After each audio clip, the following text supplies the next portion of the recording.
We are live now. Good afternoon, everyone, and welcome to this webinar, which is titled Bias and Stereotypes for Women and Youth in Cameroon, the Case of the Anglophone Crisis.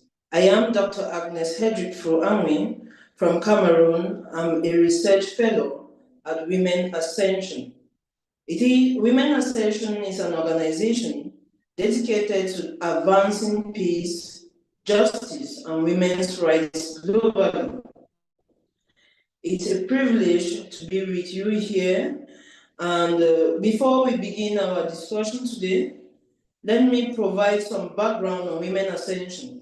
It was established in 2021 by Dr. Maheen Amjad, and WomenAscension is a non-profit organization that focuses on addressing female issues and collaborating on projects relating to the 17 Sustainable Development Goals across 81 countries virtually. Under WomenAscension, there is a specialized division called WomenAscension Peace and Justice, fostering pluralism that specifically targets Sustainable Development Goal 16, promoting peace, peaceful societies with access to justice for all. Today's webinar will delve into bias and stereotypes for women and youth in Cameroon within the context of the Anglophone crisis. In Cameroon's Anglophone regions, pervasive bias and stereotypes affect women and youths due to the ongoing crisis. Statistics shows that 54% of young people in these areas are unemployed, leading to ongoing poverty cycles with limited opportunities for advancement. Moreover, gender-based discrimination significantly affects women, as only 14% hold parliamentary seats, while 68% of girls are forced into early marriages, perpetuating traditional gender roles. The conflict worsens these challenges, leaving approximately 82% of internally displaced persons as vulnerable women and children who face heightened vulnerability during this time. Addressing these biases is crucial for promoting inclusive development in conflict-affected areas within Cameroon's Anglophone region. I extend my sincere thanks and appreciation to all our distinguished speakers who are joining us today. Their expertise will bring valuable insights into this topic. We will hand over the floor to our first speaker, who is Dr. Etta, who is the Dean of the Faculty of Education under the University of Boya. She will give us a brief introduction of herself, and we will continue with the panel discussion. Thank you so much. All right, thank you, Dr. Agnes. Hello, everyone. I'm Dr. Etta Aki. I'm a lecturer and currently serving as a Vice Dean in charge of Studies and Student Affairs in the Faculty of Education at the University of Boya in Cameroon. I'm particularly interested in this topic because my previous works, specifically related to research, has tempered around with female aspirations for higher education and, of course, the empowerment that comes with their participation in educational activities. All right, thank you.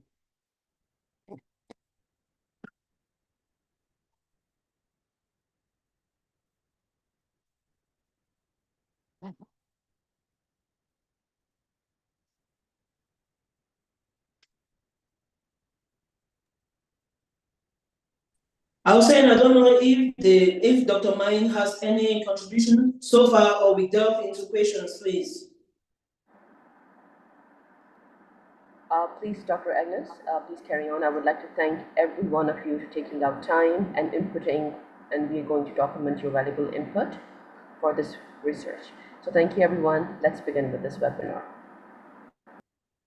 Okay, thank you so much, Dr. Maheen. And thank you, Dr. Etta, for the brief introduction.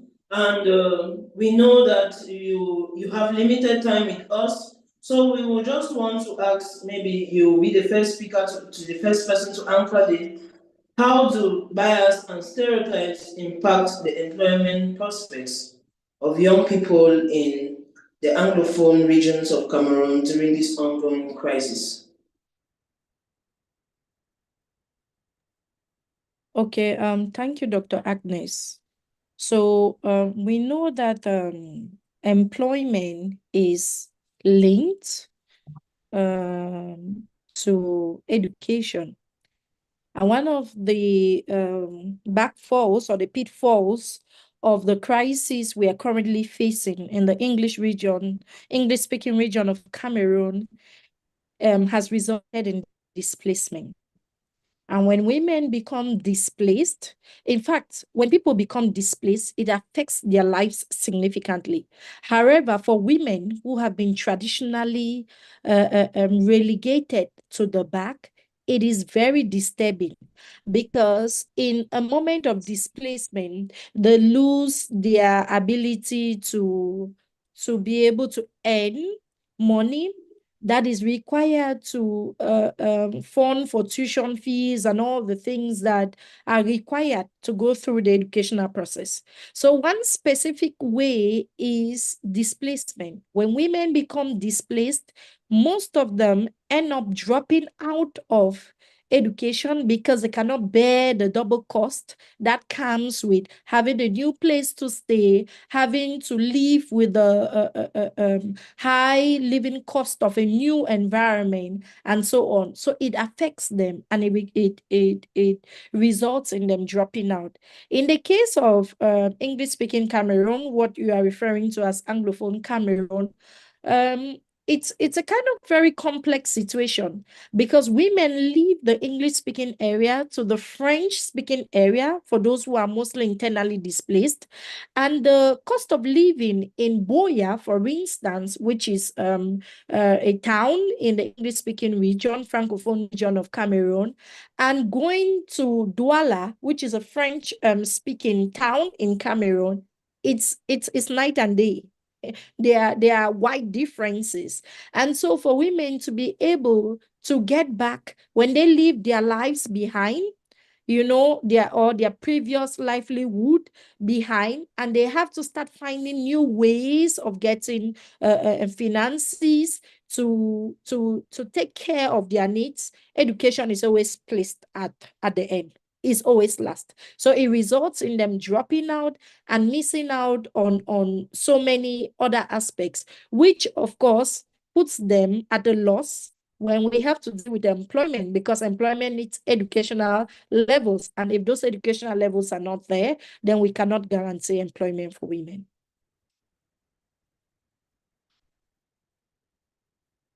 Over to you, Dr. Agnes.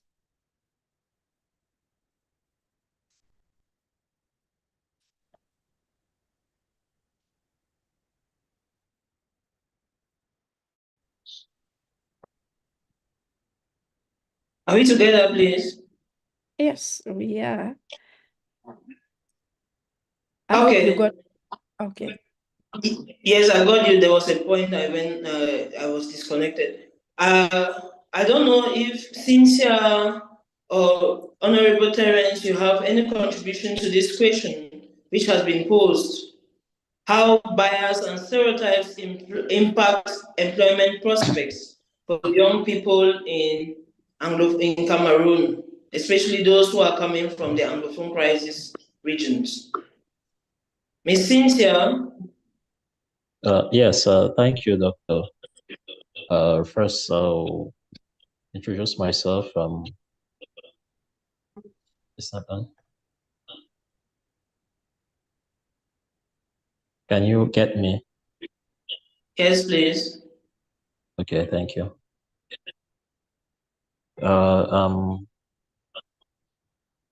Terrence Fang from the UN Parliament and Country Director for Chartered Institute of Leadership and Governance.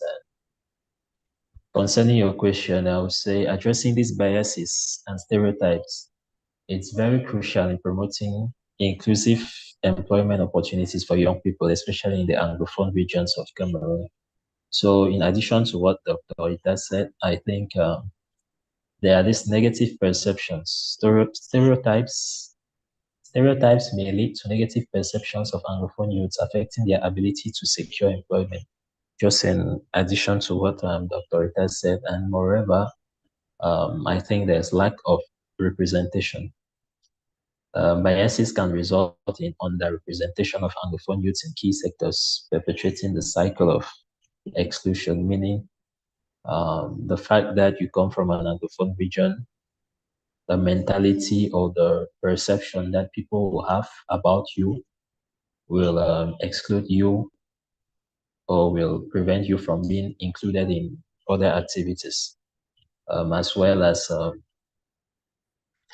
we have social and cultural barriers. So here we mean the stereotypes can create social and cultural barriers, making it difficult for Anglophone youths to integrate into the job market. So the psychological impact of this, it can affect the self-esteem and confidence, making it harder for these young people to be included in daily or any other activities. So, excuse me. So these biases and stereotypes that significantly impact the employment prospects of young people in the Anglophone regions, especially as now that the crisis is still on. We will see many people who are not from these regions are the ones who are benefiting from every other opportunity, whereas those who are from these regions have been seen as those with that have been seen as those with the root causes of the economic crisis, so are not always benefiting from every activities, employment opportunity. So that's just my part, in addition to what Dr. Etta said. Thank you so much, Honorable Terrence.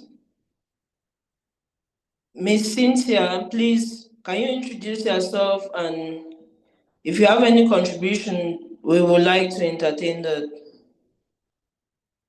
Okay, so thank you, Madam Agnes, giving me the floor. Okay, I would just like to divide my response into different parts.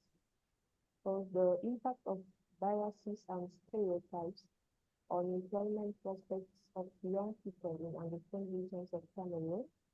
First of all, we can say we have the limited access to education and job opportunities. You know, the ongoing crisis in the Anglophone regions of Cameroon has limited access to education and job opportunities for young people, exacerbating existing biases and stereotypes, because they were already existing any biases and stereotypes about Anglophone people in Cameroon. So the crisis just put that sense on it. Secondly, we have the marginalization and stigmatization. The Anglophone crisis has led to the marginalization and stigmatization of young people from the region, making it challenging for them to find employment. Thirdly, we have the lack of representation and inclusion. You know, biases and stereotypes have resulted in a lack of representation and inclusion of young people from Anglophone regions in the workforce, perpetuating the cycle of marginalization. Sorry. Fourthly, we have the economic consequences. The crisis has had several economic consequences, including the displaced of people, disruption of businesses, like the first speaker just said, and a decline in economic activity, further limiting job opportunity for young people and women. We have also humanitarian crisis. The situation in the Anglophone region has been described as a humanitarian crisis with significant humanitarian challenges, including internal displacement, food insecurity, and limited access to basic service. And for the end, for the end of my contribution, I would just say the need for inclusive policies and programs to address the impact of biases and stereotypes on employment prospects. There is a need for inclusive policies and programs that promote the representation and inclusion of young people from Anglophone region in the workforce and so on. So that's my contribution as on what other people said. Thank you for your attention. Thank you so much, Ms. Cynthia. We will just get into the second question, which is, what specific gender-based discrimination challenges do women face in the Anglophone regions, and how do these stereotypes affect their opportunities for political representation? I'm sure Ms. Cynthia has answered part of this question, but we would like to get most especially the opportunities for political representation from Dr. Etta. Okay, thank you, Dr. Agnes. I would like to anchor again on education, because in modern times, it is the bedrock for national participation. So whether it's economic, whether it's social, whether it's political, education remains that anchor on which every other thing falls in place. And I'm looking at education here more broadly. So rather than schooling, I'm looking at it more, whether it's formal, whether it's informal or non-formal, and so on. And so one of the dominant stereotypes and biases that has engendered women has been the fact that they hold roles. There are specific roles that have been attributed to them. And usually these roles are always relegated. And due to these roles, imagine that if the view is that, well, the woman will wind up in whatever way she wants to, but she has to end up in marriage. Marriage becomes the first thing for her, and then all other things could follow. Then you can also imagine that when they are seeking for educational opportunities, they will go for those that, are less challenging, if I could put that in quotes, that are less challenging. And in the absence of more challenging educational opportunities, or again, other educational opportunities that allows them to expand their horizon of knowledge, then they cannot fully participate in politics. Political representation requires one who is well equipped with the knowledge of community affairs, national affairs, societal affairs, global affairs, and so on and so forth. So if women cannot be able to gain access to required levels of education, or at least a satisfactory level of education, such as basic education, then they cannot politically represent their communities. They cannot represent their masses. And so due to these kinds of stereotypes where we continue to attribute gender roles, traditional gender roles, to women, it is possible that we also develop their agency, or we limit their agency to choose educational opportunities that allows them to excel, that allows their potentials to show and to grow.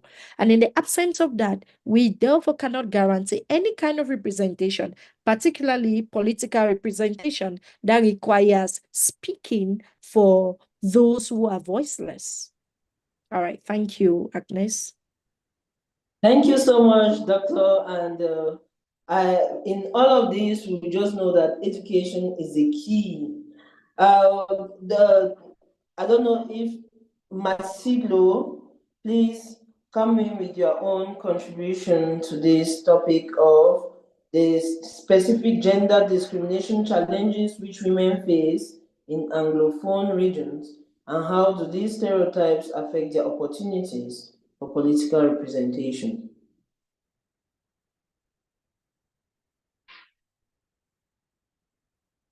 Okay, thank you very much. My name is Masilo Nkabane, and I live in Lesotho. So I was invited to this webinar. I think Dr. Maheen thought I was from Cameroon.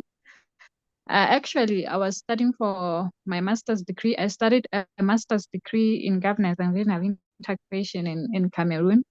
So I'm very sorry to say I'm not actually a Cameroonian. So I'm not very knowledgeable about its socioeconomic development. So I told her that I'd rather talk about Lesotho. I come from Lesotho. Lesotho is a country in Southern Africa, or it's surrounded by Southern Africa.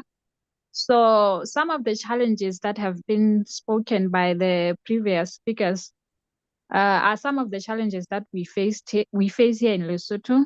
We have challenges such as high unemployment of youth.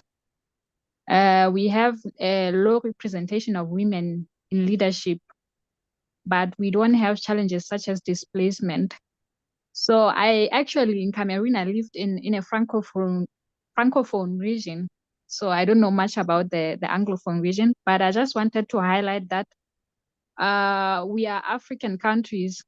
So some of the challenges that we face are common to us. Here in Lesotho, we have challenges such as gender stereotypes that end up discouraging women to participate in leadership positions. This affects their confidence and self-esteem, and it also discourages them to aspire for leadership positions. And also we have women entrepreneurs facing challenges such as lack of access to skills, poor networks, and gender discrimination. And there are also societal and cultural beliefs that discriminate women.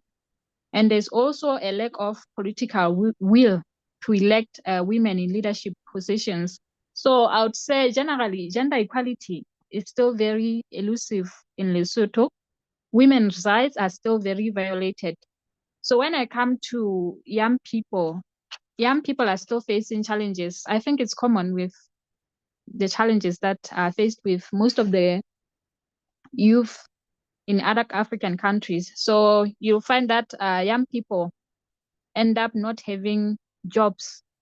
This leads to a high rate of crime, or it ends up leading to early marriages. So I believe that there has to be a change in the way we design our policies. We have to design policies that are inclusive of both women and young people. And we also have to, or the government has to take proactive steps towards creating sustainable employment opportunities for young people. So I'll end there with my presentation. Thank you. Thank you so much, Matilo. When Dr. Maheen got to me and told me and asked if she could bring you to the panel, I told her diversity is all what we need in these our present times. So we are grateful that you could create time to be here, and we'll just move on to the next question, which is, in what ways are traditional gender roles perpetuated by bias and stereotypes leading to high rates of early marriage among girls in the context of the Anglophone crisis in Cameroon? And I would like for Ms. Cynthia to come in.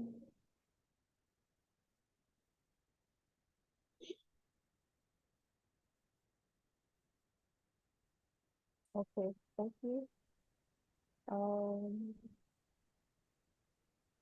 I can use the second question or the third one. The third question. Okay. We are thinking that the traditional gender roles perpetuated by biases and stereotypes contribute to high rates of earlier marriage among girls in the context of the Anglophone crisis in Cameroon in the following way. First of all, you have the limited education and opportunities. Girls are often seen as having limited future opportunities, making early marriage seems like the best option to make. Secondly, we have gender expectations. Girls are expected to prioritize domestic roles and childcare over education and personal development. Thirdly, we have the cultural norm. Early marriage in Cameroon is often seen as a way to secure a girl's future and protect her from perceived moral corruption. Fourthly, we have the economic pressure. Families may see early marriage as a way to alleviate economic burdens, particularly in the crisis situation. Lack of agency and autonomy. Girls are often denied the right to make decisions about their own lives, including their education and marriage. We have stereotypes about girls' capabilities. Girls are often seen as incapable of succeeding in education or career, leading to a focus on marriage as their primary home. We have conflict and displacement. The Anglophone crisis has led to displacement and insecurity, making early marriage seems like a way to ensure girls' safety and security. Number 8, we have the lack of access to information and resources. Girls may not have access to information about their rights, especially reproductive health or alternative opportunities. 9, we have community pressure and stigma. Girls who resist earlier marriage may face community pressure, as we said earlier, stigma, or even violence. And lastly, we have the patriarchal power dynamics. Earlier marriage reinforced patriarchal power dynamics, perpetuating gender inequality and limiting girls' potential. Addressing these biases and stereotypes is crucial, okay, to reducing early marriage rates and promoting girls' education, agency, and empowerment in the context of Anglophone crisis. So that's what I can say. And I think that all those panelists just had something. Thank you. Thank you so much, Miss Cynthia. And I'm sure we all are enjoying the panel discussion and we are learning a lot. I don't know if the other speakers they have something to contribute to what to add to what Miss Cynthia has said. Well, yes, Doctor. I think I'll do an addition to what she said. Women from these Anglophone regions face a lot of bias and stereotypes. From my point of view, I think there is this cultural and religious belief which we have, and in some communities as well, they believe early marriage is a cultural or religious requirement. So they send these women or these very young persons to marriage as a means of security. And we also have economic hardship. Because of the crisis, a lot of families go through economic hardship, and this has increased the economic hardship, leading families to see the same early marriages as a means of financial security. I think these girls or the women from these affected regions, before the crisis, they were having access to healthcare, very good healthcare or an average healthcare system. But with the crisis, everything has diminished. So girls are forced into things they do not want to do because of this limited access to healthcare and reproductive services. As they go through, they find themselves going back to the early methods of the healthcare ways and these are not always the best practices for our girls. And one last point which I'll add is the lack of autonomy.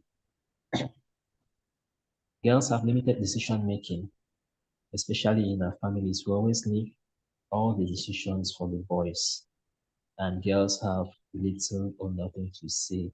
And the way they are trained, they are always trained as housewives.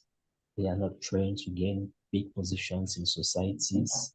And this is very difficult for them. And some of them go through.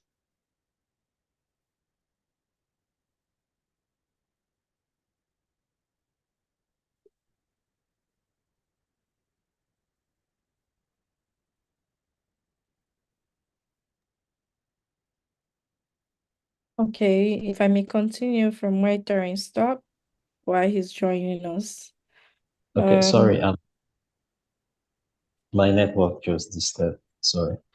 I was saying most of these girls go through a lot of hardships, and at the end, they are forced to just find a place where they will be safer, or a place where they think they will belong. And that's by ending up in early marriages, which is not always the best solution. So that's just what I wanted to contribute to what Ms. Cynthia said. Thank you so much, Mr. Terrence. Dr. Etta, you had something which you wanted to contribute. Over to you. All right, okay, thank you. Just to provide an insight into the discussion sparked there by Terrence, and it's specifically about economic hardship.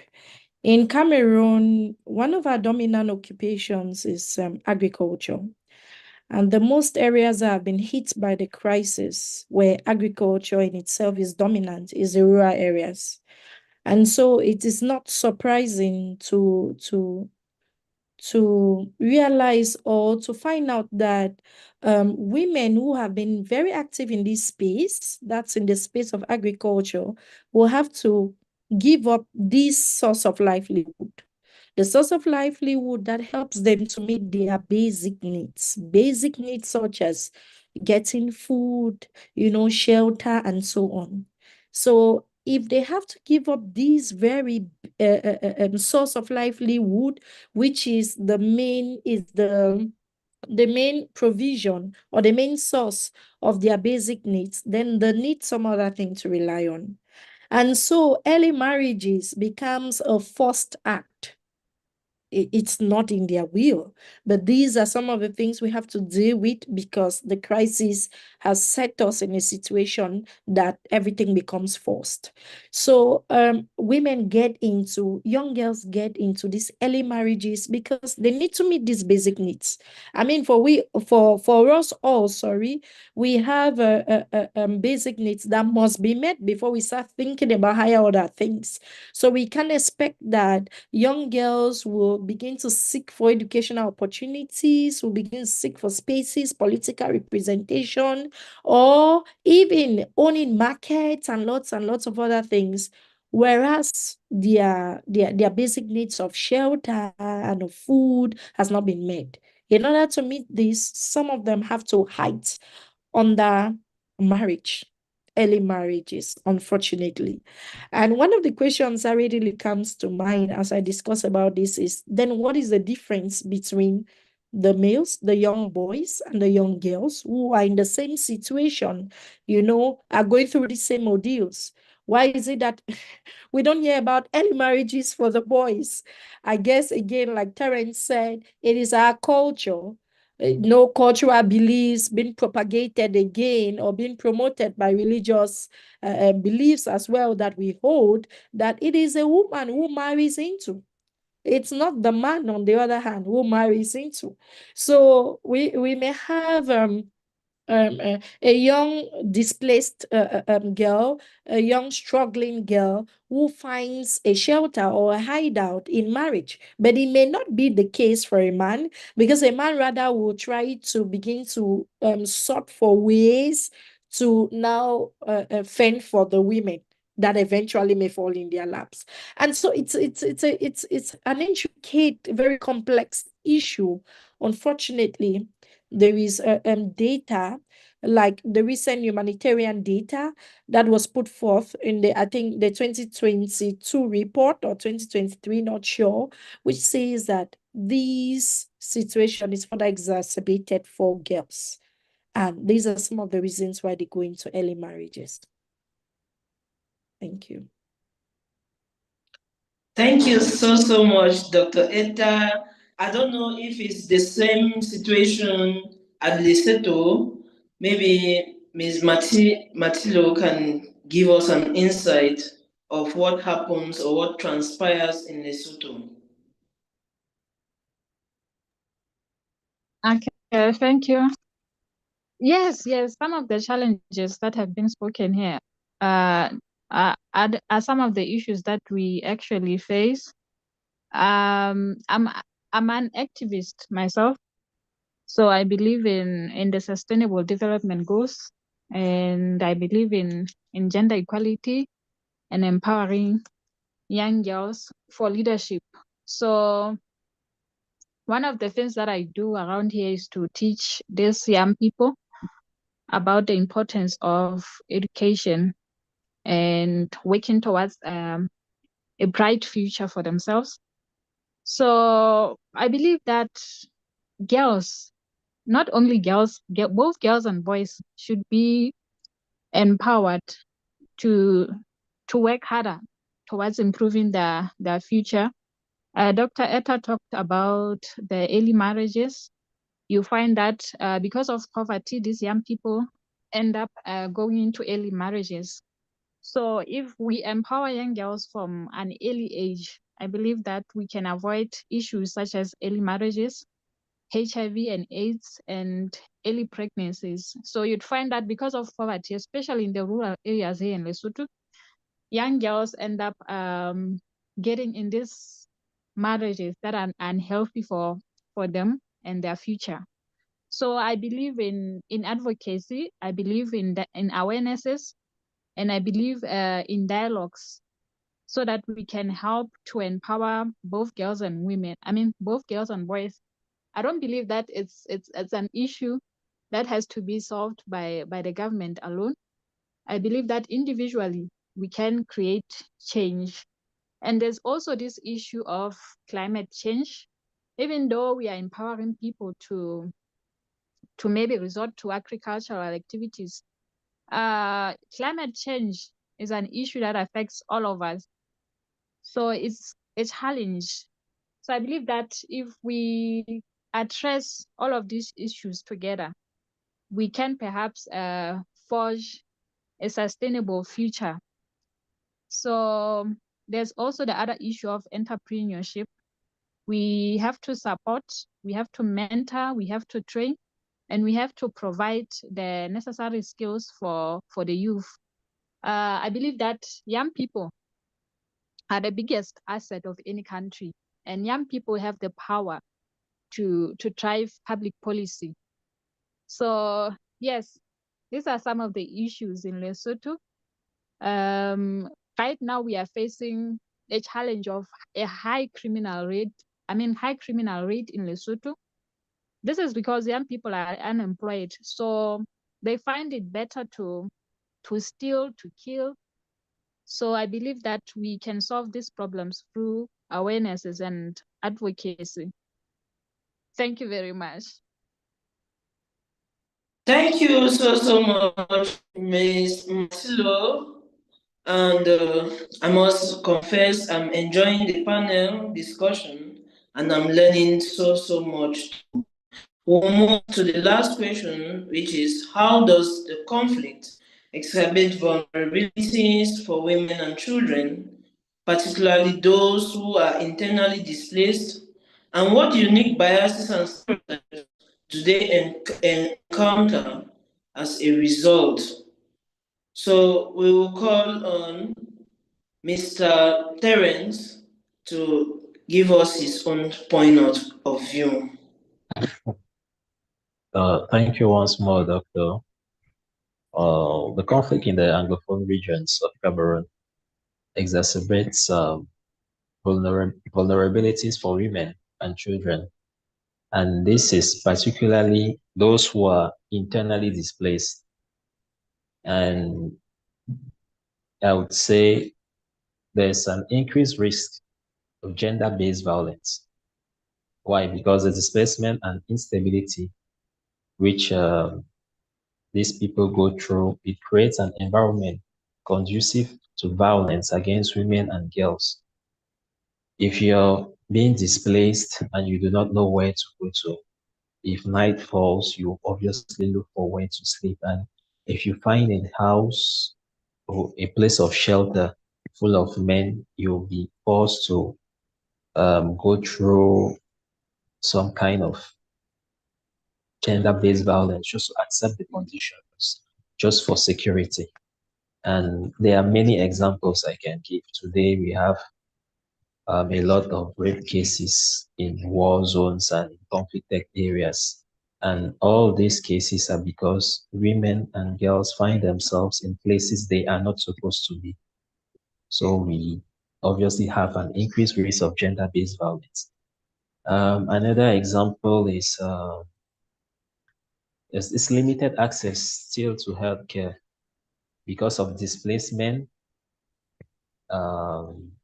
You find yourself in places that have little or no healthcare, and this exacerbates the existing health issues, and it increases the risk of reproductive health problems, especially for women and the young girls.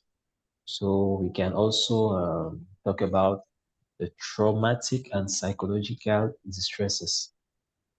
During these conflicts and displacements, there is a lot of emotional trauma affecting the mental health and the well-being of people, and this can last to as long as you do not go through psychological a psychological cure. If you do not go through a psychological cure, you always have this traumatic distress. And my last point is stigma and discrimination. We find internally displaced persons or IDPs facing stigma and discrimination, exacerbating the existing biases and stereotypes. So the assumptions of promiscuity, that we'll always go through assumptions of promiscuity, and it will be good to assume that it will be good to assume a promiscuous or a sexual availability for these women. I think that's what I can contribute to this point. Okay, thank you so much. I don't know if Dr. Etta has any contribution to make. Yes, that's okay, Doc. So I want to raise two issues, and one which Terrence has alluded to, and the other which Marcelo raised up. That's the issue of stigmatization and then the psychological trauma. I'm looking at stigmatization here from a slightly different point of view, in the sense that while women go through gender-based violence, and we also know that in our communities where internally displaced persons have joined, we commonly call them IDPs, there's already a stigmatization that comes with that title, with that tag, IDPs. And most times, many people assume that because these people do not have a sustainable livelihood anymore, they will be prone to violent activities, like Marcelo explained from our experience in Lesotho. They'll be prone to activities like stealing, like gambling, and so on and so forth. And so it's very common, therefore, that when people hear about a community hosting IDPs, they have a kind of stigmatization towards that community that does not allow these IDPs to heal, does not allow them to get the required support that they need. Most times, humanitarian organizations have believed that the only kind of support that IDPs will need are those of resources. So they go in there, they give money for some, they give food and so on, they give other basic resources. But there is also the issue of the psychological trauma that people start to bear because they don't feel included. They feel like they're being excluded from their communities. They feel like they're beginning to call names behind their backs. They feel like they have to constantly be in the ears of government officials or of stakeholders to support their needs. And because of this situation, they go through a lot. And that brings me to the second issue, which is Terrence raised, which is that of psychological trauma that has to do with mental health and so on. There's also statistics that shows that some of the highest numbers of people who suffer from mental health lately are women, and women, young women, adolescents. And so already having to see that your loved one was murdered in front of you, the kind of conflict, for the benefit of those who are joining us, for those who are here who are not familiar with our context, like Masilo and Maheen, is that we are in a gun conflict. It involves shooting. And so armed conflict. And so you get to realize that some of those who are undergoing these traumatic events have had to see firsthand their loved ones killed in front of them. They have had to see firsthand their loved ones raped in front of them, or being violated, or these are. And so all of these again further exacerbates those biases that are there, those stereotypes, even before or even out of the context of crisis. When women are raped, they do not come forward because they are afraid of the stigmatization that comes with it. And again, yet they stay behind and they suffer from trauma. So it is a cycle that goes round, which I think that in this situation of crisis, it is worsened. All right, thank you. I hope I can leave now really quietly because I'm joining in with another meeting, please. Thank you so much, Dr. Etta, for your time and your expertise. We are so grateful that you could take out time out of your busy schedule to be with us this afternoon. And we pray that subsequently we will have more of these gatherings and you will come in with your expertise to assist us. Dr. Maheen, over to you. Thank you, Dr. Etta, for your time. Yes, Dr. Agnes, you can continue. Okay. So, Ms. Cynthia, concerning the question 4, I don't know if you have any contribution. Yeah, sure. Okay, I'll just give few points. As Mr. Terrence and Ms. Etta, sorry, I'll just add that we also have food insecurity and malnutrition. You know, displacement disrupts food supplies, leading to malnutrition and related health issues. And also have the separation from families and support network. Displacement leads to separation from support network, increasing vulnerabilities. And we also have the loss of livelihood and economic instability. Women's economic empowerment is hindered, increasing dependence on others.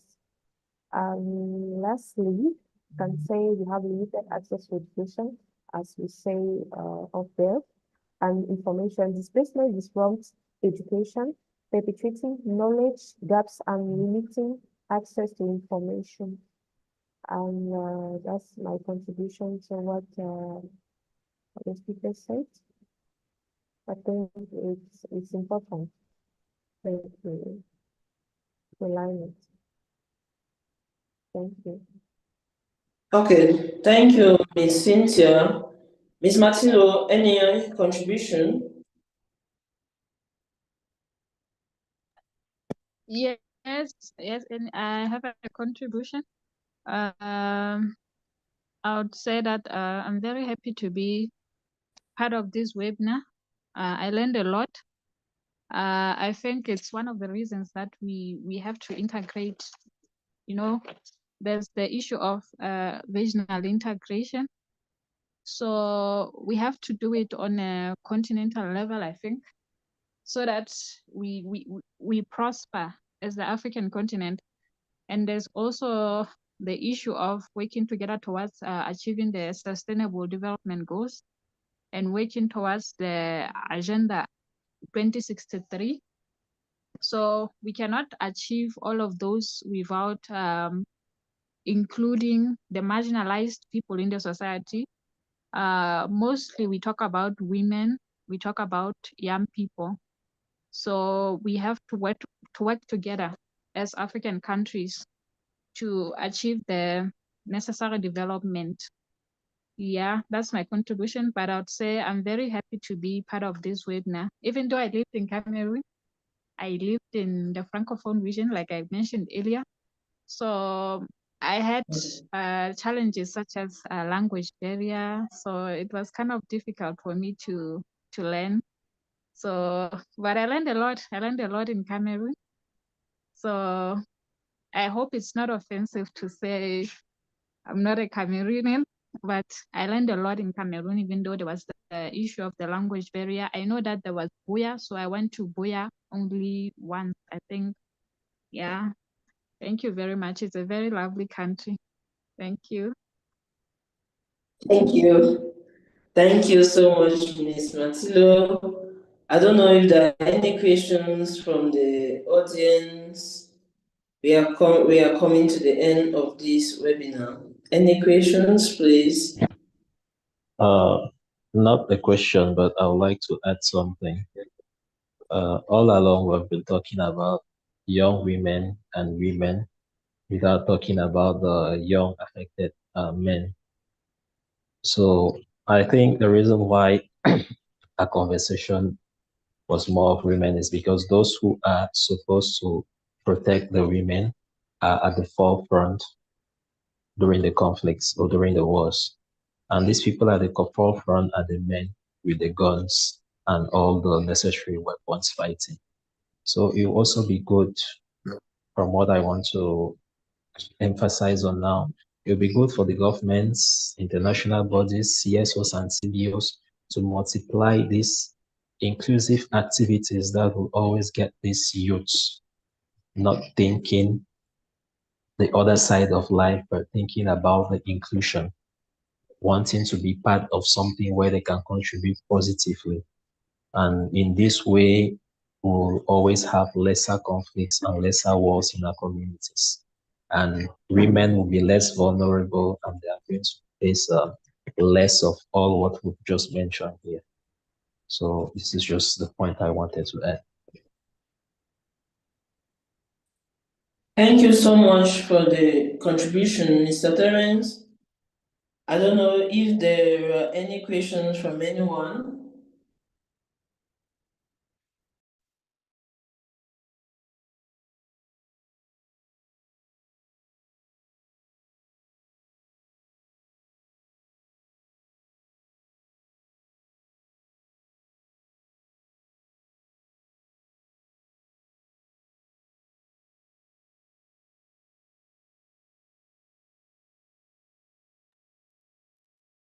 Your microphone is not on.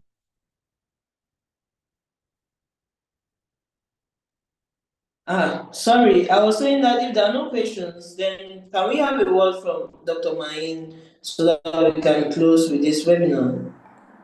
Thank you, Dr. Agnes, for this topic. With this topic, I learned the regional issues regarding this topic. So, fewer things I didn't know, I learned from you all.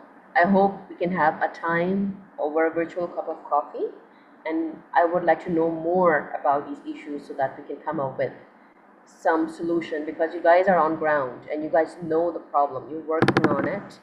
A few more, networking with collaboration, probably we're going to do much better all together when we are at once. So Thank you very much for your insight. Thank you very much for your input. And I'm really happy to know all of the speakers on board. Thank you very much for your time. Thank you so much, Dr. Maheen, for making it possible for us to gather here under WomenAscension. I would just want to thank all our speakers once again for their time and expertise. And we equally thank our audience and those who were able to make our time to attend this webinar with us. It was a crucial topic, and I want to give a special thanks to WomenAscension for giving me the opportunity to discuss this important topic. We hope today's talk has been informative and thought-provoking, and we look forward to our next feedback and engagements in our future webinars. Thank you. Okay, Thank you.